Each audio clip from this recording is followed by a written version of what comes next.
अब देखिए next topic है हमारा रेंट पेड और पेबल टू ए पार्टनर। ठीक है, क्या दे रखा है आपको, रेंट पेड और पेबल। कहने का मतलब कि पेड यहाँ पे लिखा हुआ है और यहाँ पे क्या लिखा हुआ है, पेबल। देखने में और कहने पे तो एक ही लगता है कि पेड और पेबल एक ही होगा, बट ध्यान रखना अगर रेंट आपने पे कर दिया तो यूज होगा रेंट पेड, और रेंट अगर ड्यू है बाकी चल रहा है तो उसके लिए अपन यूज करते हैं पेबल। ये थोड़ा सा ध्यान रखना, समझ गए। अगर पे कर दिया तो अपन क्या बोलेंगे, रेंट पेड, और अगर बाकी चल रहा है तो क्या बोलेंगे, रेंट पेबल। ठीक है, अब सुनो इसमें क्या दे रखा है, when rent is paid in cash और बाय चेक।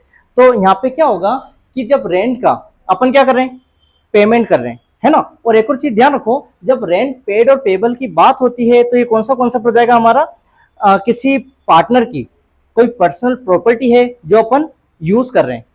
मैंने क्या बोला, अपन में से ही कोई पार्टनर है, उसकी पर्सनल प्रॉपर्टी अपन यूज कर रहे हैं, उसका रेंट पे कर रहे हैं, मतलब अपने में से ही किसी से अपन ने क्या लिया है, कोई प्रॉपर्टी रेंट पे ली है, तो वो होता है चार्ज अगेंस्ट प्रॉफिट। क्या होता है, चार्ज अगेंस्ट प्रॉफिट। तो यहाँ पे मैं मेंशन कर देता हूं, ये कौन सा कॉन्सेप्ट है हमारा, चार्ज अगेंस्ट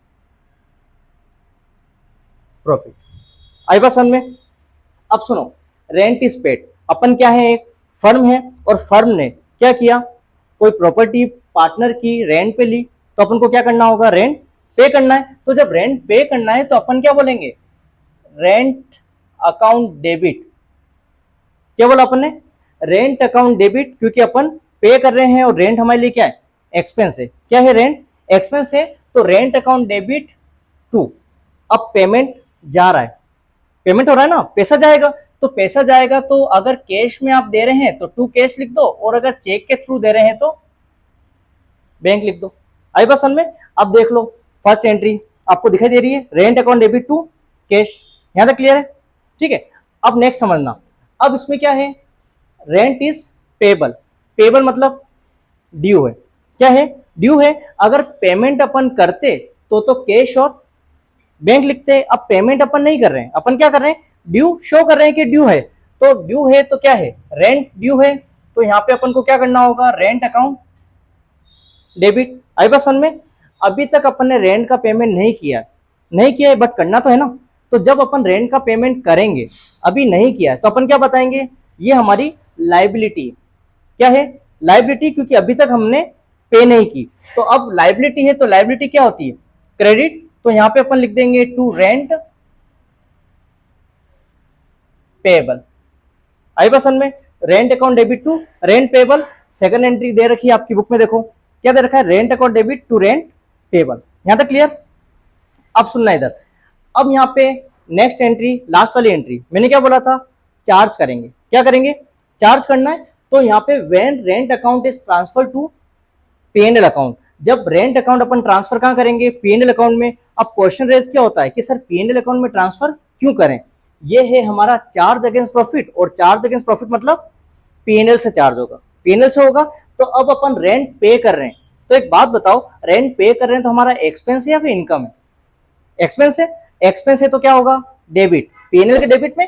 तो यहां पे अपन को लिखना पड़ेगा पीएनएल अकाउंट डेबिट टू, किस में ट्रांसफर कर रहे हैं अपन, पीएनएल में, तो पीएनएल अकाउंट डेबिट। और किसका पेमेंट करेंगे अपन, चार्ज किस में करेंगे, रेंट नाम से चार्ज करेंगे, तो PNL account debit to rent, charge करने की ये एंट्री होगी। क्लियर है।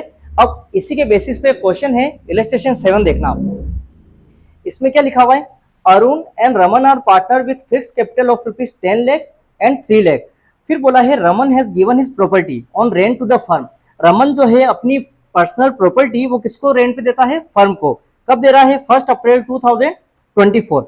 फिर आगे बोला है at a monthly rent of ₹5,000। Monthly rent कितना है, 5,000। फिर आगे बोला है the firm paid him rent from April 2024 to February 2025 by cheque on 1 March 2025। Rent for the month of March was yet to be paid. ठीक है, कहने का मतलब ये है, उसने क्या बोला है, प्रॉपर्टी रेंट पे दी, अप्रैल को दी, तो अप्रैल से ईयर एंड कब होता है, मार्च को, मार्च में होता है। तो अप्रैल से मार्च तक का रेंट पे होगा, बट उसने मार्च का पेमेंट अभी नहीं किया है, अभी तक मार्च का पेमेंट नहीं किया है। कब तक पेमेंट किया है, फरवरी तक। ठीक है, तो अब यहां पे आप देखो फरवरी तक का उसने पेमेंट किया है, तो आप यहां लिख दें अप टू फेब्रवरी, ठीक है, फेब्रवरी यहां लिख दो। अब इसमें देखो कितना अमाउंट था, उसने बोल रखा है 5000। अब मेरे को एक बात बताओ, 5000 अमाउंट कितना है, 5000। अब उसने पेमेंट जो है कितने महीने का किया, अप्रैल से फरवरी तक गिनो आप, कितने महीने होते हैं, 11।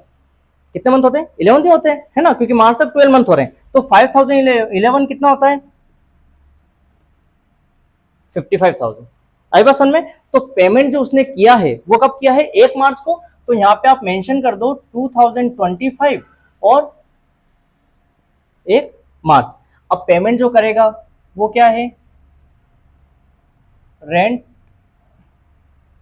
अकाउंट डेबिट, ठीक है। अब उसने क्या किया है, पेमेंट किया है, रेंट अकाउंट डेबिट टू, अगर कैश करे तो कैश लिख दो, और चेक के थ्रू करे तो बैंक लिख दो। किससे किया है उसने, मेंशन कर रखा है क्या, चेक से। तो यहां पे आप क्या कर दो, टू बैंक। आई बात समझ में। और कितने का किया उसने, 55,000, ठीक है। आगे बात समझ में। तो क्या हो गया, rent account debit to bank 55,000। उसके बाद में अब एक बात बताओ, कितने महीने का ड्यू चल रहा है, 1 मंथ, 1 मंथ का। तो अब यहाँ पे अपन लिख देंगे 31 मार्च ड्यू चल रहा है। अब पेमेंट उसने नहीं किया, तो नहीं किया तो रेंट ड्यू है, तो रेंट हमारे लिए क्या होता है, एक्सपेंस। रेंट को डेबिट कर दो, और ड्यू मतलब लाइबिलिटी कितने से बनी हमारी, 1 महीने की। तो यहाँ पे अपन क्या कर देंगे, टू रेंट पेबल, समझ गए। अब 1 महीने का रेंट उसने दे रखा है, कितना है, 5000, मतलब 5000 हमने पे नहीं किए, तो ये कितना आ गया, 5000, ठीक है। अब आपको पता होगा, जब भी ऐसी अपन एंट्री करते हैं जिससे चार्ज होता है, लास्ट में एंट्री वो हो जाती है। तो लास्ट में एंट्री अपन क्या करेंगे, 31 मार्च। अब बताओ ये कौन सा है, चार्ज अगेंस्ट प्रॉफिट, किससे चार्ज होगा, पीएनएल से। तो पीएनएल हमारे लिए क्या है, एक्सपेंस है ना।